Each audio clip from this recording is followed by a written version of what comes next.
Reglas del uso de la fuerza, salario mínimo, las conclusiones, lo que viene del informe de la Comisión para la Paz y el Entendimiento, atentados de la Araucanía, temas tenemos muchísimos para conversar con el diputado de Renovación Nacional, Miguel Millado. Diputado, ¿cómo está? Muy buenos días, bienvenido.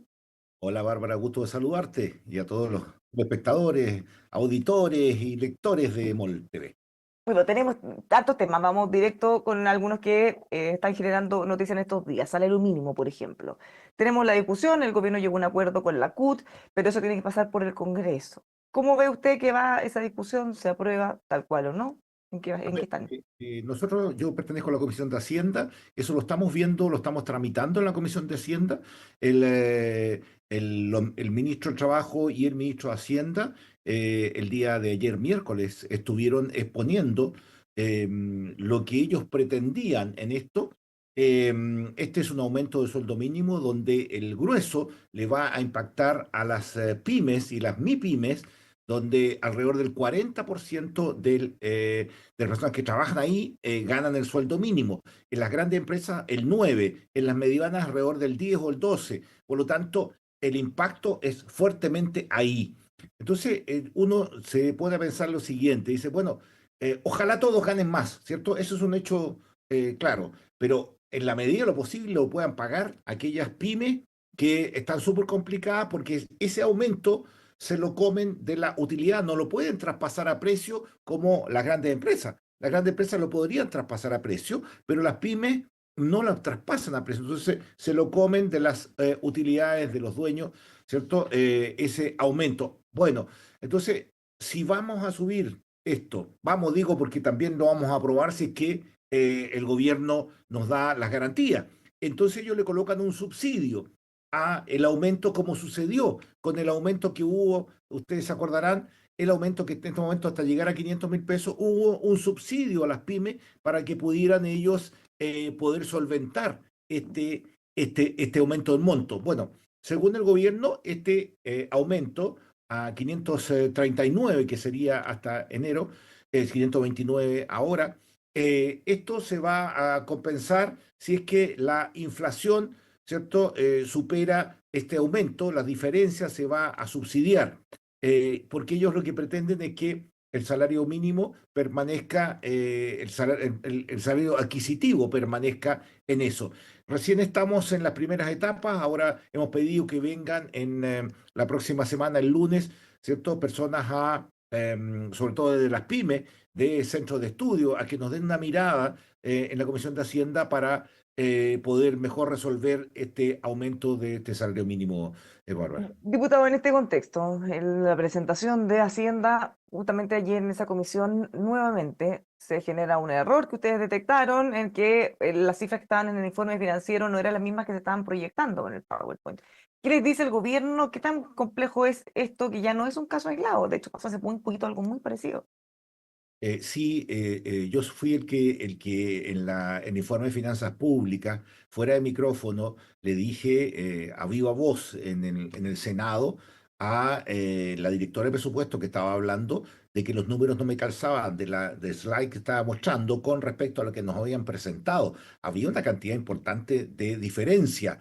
Y la verdad, después obviamente los senadores me encontraron razón de que no calzaban los números. Ahora, una cosa es un error de tipeo y otra cosa, Bárbara, distinta, es un horror producto de un mal manejo de las cifras que nos presentan. Porque puede ser que yo corrija las cifras, ¿cierto? Pero eso se hace antes a echarle un chequeo, antes de presentarla en sociedad. Entonces, no puede haber una ligereza de el manejo de la cifra porque nosotros hemos tenido una historia irreprochable de manejo tanto de finanzas públicas como también el manejo de la presentación de las cifras. Yo creo que el ministro Marcel no puede cometer un error de tener asesores desprolijos que lo hagan cometer este tipo de errores, porque deja la sensación de que hacen cualquier número y no efectivamente reflejan lo que es la situación real del país. Y esa parte nos preocupa muchísimo. El error de tipeo puede ser que una cifra, en vez de poner 1, 2, 3, pongan 1, 3, 2, o que en Bueno, una cifra está mala y que otra no, pero acá no coincide ninguna de las cifras. Bárbara, al inicio de la sesión, yo le hice ver al ministro del Trabajo que en una parte decía se sube un aumento de 529.000 pesos. Yo le dije, ministro, está mal eso, debe decir un aumento a 529. Ese es un error de tipeo, ¿cierto? Porque se decía para dónde iba, pero el manejo, ¿cierto? De la cifra en un Power, en una gráfica, donde tiene una cantidad de números, no calzaba en una presentación y en otra. Entonces, eso es de prolijidad. Y esa es la forma como los asesores de Hacienda, al parecer, están trabajando hace mucho tiempo. Entonces, uno le queda la duda si los números que le presentaron tienen un correlato real, ¿cierto? Detrás de eso. A todas luces parece que no, porque el descalabro económico que tiene en este momento el ministro de Hacienda con las cifras, dado los cálculos de ingresos mal colocados, mal sacados en los ingresos no mineros y en los ingresos del litio, han llevado a que tengamos llamémosle un sobregiro, digamos, ¿ya? Porque la verdad es que hay un descalabro en las cifras, todavía se está pagando deuda 2024 con presupuesto 2025 y hay una bicicleta que la gente entiende mejor así, una bicicleta, digamos, que se está dando en las finanzas públicas del país, que debemos pararla de todas maneras este año. Ahora, ¿cuánto se puede generar de desconfianza o no en la cifra? Porque usted dice cuáles son las verdaderas, el ministro ahí decía, no, las reales, reales son las del informe financiero. Ah, pero alguien más desconfiado podría decir, bueno, entonces se cambiaron ahí, o se cambian en el informe, o se ajustaron a última hora, o en realidad hay una persona que tipea cualquier cosa o inventa cifras. Bueno, por eso, Bárbara, uno le llama la atención la poca prolijidad y uno empieza a dudar de dónde vienen las cifras y si son reales estas cifras que se colocan. Nosotros en el INE, ¿cierto? En las cifras oficiales, las cifras del informe de finanzas públicas, nosotros confiábamos ciegamente en que las cifras que nos estaban presentando eran las cifras reales del país. Bueno, ahora uno comienza a dudar, pues, y con razón. Sí, lo que nos presentaron en el informe de finanzas públicas, había una diferencia muy grande entre una y otra. Y en el informe de ayer también habían diferencias, ¿cierto? Pero no se puede decir, no, es que es un primer informe. Oye, perdón, si vamos a hacer una presentación que va a ser pública, tenemos que chequear los números. Yo creo que también hay un poco de exceso de confianza del ministro en sus asesores sin poder chequear que las cifras efectivamente calcen unas con otras. Yo espero que no le suceda nuevamente, porque ya aquí sería un desastre y a nivel internacional saldría obviamente una tercera vez de que las cifras no cuadran en el propio gobierno. Eso ojalá se destierre de una vez por todas. ¿Qué le dijeron? Que obviamente que lo que tú dijiste, que las cifras del informe financiero eran las válidas, ¿cierto? Pero entonces quiere decir que hay desprolijidad en aquellos que hacen, ¿cierto?, las presentaciones y no hay concentración en la gente del ministerio en una y otra, porque no pueden estarse haciendo cifras distintas, o si efectivamente hacen un primer filtro para después ver, hacer una revisión para hacer la presentación final, no pueden colocar una distinta, digamos, porque nadie chequea. Entonces quiere decir que a las personas a las cuales ellos le tienen confianza, porque tú le tienes confianza a alguien que hace una buena presentación, pero a medida que se vaya cayendo en esa presentación ya la confianza se va perdiendo porque está dejando muy mal parado no solo el Ministerio de Hacienda, sino que Chile entero con esa cifra. Diputado, a propósito de temas de Hacienda, informes de la Comisión para la Paz y el Entendimiento. Esto, si bien es una propuesta que se entrega, se trabajó durante un par de años, va a considerar muchos recursos, habla de 4.000 millones de dólares, y además se plantea por parte de expertos que esto tendría que pasar por consulta indígena. ¿Cómo ve usted que esto va a pasar? Porque todo, prácticamente todo lo que se plantea acá tiene que pasar por el Congreso. Mire, ¿quién más que yo que vivo en la región de la Araucanía quisiera que en mi región de la Araucanía hubiera paz? Esta noche que pasó, un nuevo atentado terrorista, ¿cierto? A un contratista de Mininco que le han quemado 8 veces, 8 veces. Esta es la octava. ¿Ya? Él es miembro de la Asociación Gremial de Contratistas Forestales. Y la verdad es que está parado por obra y gracia del Espíritu Santo.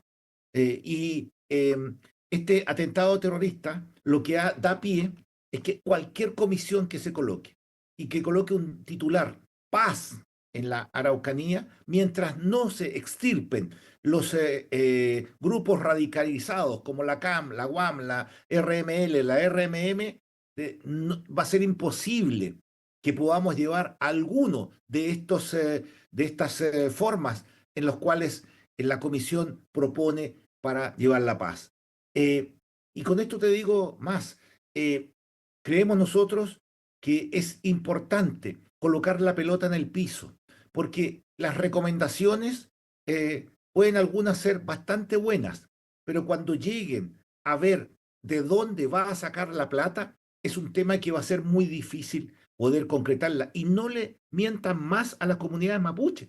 Si desde Patricio Elwin, que le prometió el 89 reconocimiento constitucional a las comunidades, hasta el día de hoy el presidente Boric no quiso darle urgencia a ese proyecto que está aquí en el Congreso. Entonces, ¿cómo yo voy a creer que él va a querer hacer un reconocimiento constitucional? La consulta indígena. Moreno, cuando era ministro, quiso hacer una consulta indígena para modificar la ley indígena, que de verdad quedó toda tijereteada el año 93 cuando se hizo. Y hay fisuras que hay que cerrarle la puerta a esa ley indígena para que no se creen más comunidades, porque podemos juntarnos 10 personas y adscribir la calidad indígena con un lonco y pedir tierra después. Es un tema que hay que cortarlo. Pero ese tema, la forma que hay que hacerlo es que eh, modificar la ley indígena. Pero Moreno hizo una consulta indígena, fracasó en su consulta indígena porque los violentos no dejaron, iban, sacaban, echaban al suelo los computadores, lo que se movía, digamos. Entonces había demasiada violencia, no se pudo hacer. Yo creo que antes de partir, yo espero que el presidente de su vuelta de Japón nos diga qué es lo que va a hacer, cuál va a ser la línea, pero si a mí me pregunta, la línea es primero una consulta indígena y se acabó el gobierno. Entonces, hay que preguntarle a Evelyn Matei, que va a ser la próxima presidenta de Chile, según la encuesta CEP y todas las encuestas serias, digamos, ella va a ser la próxima presidenta de Chile, habría que preguntar si efectivamente alguna de estas ideas las va a incorporar o no, porque tiene cada presidente, tiene su línea de acción en la Araucanía o en la macrozona sur, que efectivamente pueda realizarlo. Pero dicho a tu pregunta derechamente, esto, el único monto que está en este texto son 4.000 millones de dólares, ¿cierto? Que costaría el comprar 381.000 hectáreas de tierra. Te digo más, 195.000 hectáreas son las tierras cultivables en la región de la Araucanía. O sea, la región de la Araucanía, si se compran todo, se quedaría sin producir el 40% de los cereales que se producen en el país. Entonces, para colocarlo en contexto. Ahora, estos 4.000 millones tienen que ser por ley, este fondo financiero, según lo que dice aquí. ¿Tú crees que Mario Marcel va a venir al Congreso a pedir en un proyecto de ley 4.000 millones de dólares cuando tiene que hacer un recorte de casi 2.000 millones de dólares este año para cuadrar la caja y que el balance estructural le cuadre en 1,1% negativo? ¿Tú crees que eso va a ser así? Va a ser difícil, Bárbara. Entonces, yo le digo, no mientan más a las comunidades, no las usen. O sea, efectivamente, digamos la verdad. No hay plata en el país para esto, son buenas ideas, veamos en la medida de lo posible qué podemos llevar a cabo, ¿cierto? Pero plata es muy difícil que haya, y se lo digo bien responsablemente, porque el país está muy complicado en recursos y eso no significa, ¿cierto?, que no tengamos alguna posibilidad de producir. El IMASEC estuvo bueno, claro que el comercio es el que lideró el IMASEC, dado que el mar argentino que viene para acá a comprar, digamos, el comercio subió 8,9 el último mes. Ojalá dejen de entrar, le vaya mejor a nuestros vecinos todavía y vengan a comprar más porque el comercio ha subido y eso significa que contratan gente y generan ¿cierto? La manufactura también para el comercio. Pero eso es un hecho puntual de la causa, pero eso no significa que el país esté bullante en recursos porque el manejo financiero del gobierno no ha sido bueno. Entonces, eh, aquí hay temas de plata, hay temas como está hoy en la Comisión de Hacienda y son ingeniero comercial, coloco la pelota en el piso ahí, se van a crear alrededor de 5 instituciones públicas nuevas y no dice en ninguna parte cuánto va a costar esas instituciones. Tercero, perdón, se crea algo que es muy importante para nosotros, la reparación de las víctimas del terrorismo en la región de la Araucanía, porque expresamente terrorismo no habla, es como por el borde, digamos, y Guanchumilla colocó un asterisco, digamos, que el tema terrorismo lo colocan la fiscalía y los jueces. Está bien, pero sí hay terrorismo en la Araucanía, ¿cierto? Y eso significa, ¿cierto?, que también va a haber un monto. No está expresado aquí. Entonces, ¿cuál es el total, ¿cierto?, que va a significar las ideas de los 7 comisionados? Porque como no hubo unanimidad, no es una conclusión de la comisión. Son ideas de 7 comisionados que están plasmadas en este documento, algunas de ellas muy buenas ideas, pero para llevarlas a cabo, en este momento hay que colocar la pelota en el piso, saber cuánto cuesta cada una y si efectivamente vamos a poder financiarlas o no, porque si no, estamos mintiendo. Incluso con esta dificultad que usted menciona, uno podría pensar, bueno, a ver, esto va a ser a muy largo plazo, supongamos que pudieran hacer un plan de reparación a 20 años, bueno, no sé, esto podría ser un tema muy complicado, como dice usted, quizá imposible. Pero quizá yo veo otra dificultad, porque usted dice debería ir a consulta indígena antes de pasar por el Congreso. Pero no sé si aquí estamos como el huevo y la gallina que es primero, porque ¿qué sacamos con que ellos aprueben una propuesta que después no va a pasar por el Congreso? Por ejemplo, en temas de autodeterminación. Quizás hay pueblos indígenas que están muy de acuerdo, pero eso no tiene ni una viabilidad en el Congreso. Entonces quizás uno pensaría que debería ser al revés. Primero, ¿qué están dispuestos a aprobar? Y a ver si a ellos les parece o no razonable. Y así podríamos estar eternamente. Autodeterminación, Bárbara, para ser claro, es una lucha que han llevado las comunidades violentas, no las pacíficas. Por Por lo tanto, ejemplo. eso no es un tema, digamos, porque hay una parte que es muy, muy complicada, donde dice, y lo que creo aquí te lo voy a leer textual, dice, adoptar formas de organización interna que reconozcan sus autoridades y formas de organización propia. ¿Por qué forma de organización propia si son chilenos de origen mapuche? Y te digo más, en la Araucanía celebran más el 18 de septiembre que el Huachipantu, po. Entonces, son chilenos de corazón. La gente, en la Araucanía, ¿cierto? Y en Chile entero es reconocido de que la gran mayoría de los que entran a Carabineros y a las Fuerzas Armadas son de origen mapuche. Y te digo más, en Santiago viven 640.000 mapuches, en la Araucanía 314.000. Entonces, tú dices, bueno, ¿por qué le van a dar formas distintas? ¿En Santiago entonces van a tener formas distintas a ellos por ser mapuche? No, pues, mire, yo hace 2 semanas, el día lunes, fuimos donde el general de Carabineros, el general Araya, y donde el ministro de Seguridad con los dirigentes de la Junta de Vigilancia Rural de la Araucanía, de 9 comunas distintas, todos mapuches, incluso había un lonco y una machi. ¿Sabes lo que le pidieron al general de Carabineros y al ministro? Por favor, no nos dividan entre mapuches y no mapuches. En el sector rural vivimos todos. No nos dividan. O sea, yo le paso el mensaje a los santiaguinos. Acá hay un mestizaje muy fuerte, ¿no? Y no es que sean separados mapuches y no mapuches. O sea, en la Araucanía convivimos. Hay una cantidad muy importante de italianos donde están en Capitán Pastene que conviven con los mapuches. Están alemanes, españoles, y hay también chilenos de origen, y todos somos chilenos. ¿Cuál es el punto principal? Más que la división, tampoco es la asimilación, sí que mantenga sus costumbres, son ricas las costumbres. Cuando uno va a las comunidades, te tratan muy bien, son muy cariñosos. Pero ¿sabes lo que pasa? Eh, Aquí este texto dice, vamos a comprarle tierra. Tú eres dueña de 300 hectáreas de tierra. ¿Qué dice aquí en este texto? Mira, Bárbara, ¿cierto? Tú eres de origen mapuche, ¿cierto? Perdón, tú eres la latifundista, pero llaman ellos, entonces te voy a comprar las 300 hectáreas para la comunidad XX. Bueno, la comunidad XX se queda con el campo, no tiene caminos interiores, porque son caminos de fondo, no tiene luz, no tiene agua, no tiene casa. Entonces, ¿cómo va a asumir? Y no tiene recursos para trabajar ese campo. ¿Qué va la solución propuesta aquí? Ah, no, pero es que puede, Bárbara Briceño, como era la dueña anterior, tiene la posibilidad de arrendar el mismo campo por 25 años, escriturarlo y colocarlo en el conservador de bienes raíces que tú arrendaste por 25 años ese campo. Entonces, ¿para qué le compramos el predio a las comunidades si no lo van a poseer? O sea, vamos a hacer un negocio para algunos entonces, porque tú que tenías el campo, pagas contribuciones, pagas todo. Si tú lo vendes y lo arriendas de nuevo a comunidades mapuche, las comunidades mapuches no pagan contribuciones. Entonces, claro, te va a salir un pingüe negocio. Entonces yo veo algo raro en todas estas triangulación, Falta digamos. mucho por... diputado, perdón, tenemos que cerrar, pero en un segundo, porque ya no nos queda tiempo. Reglas de uso de la fuerza, el traspié del ministro, encerrona de partido del oficialismo. ¿Cómo termina eso? Porque ya están atrasados. Debería Y salir luego.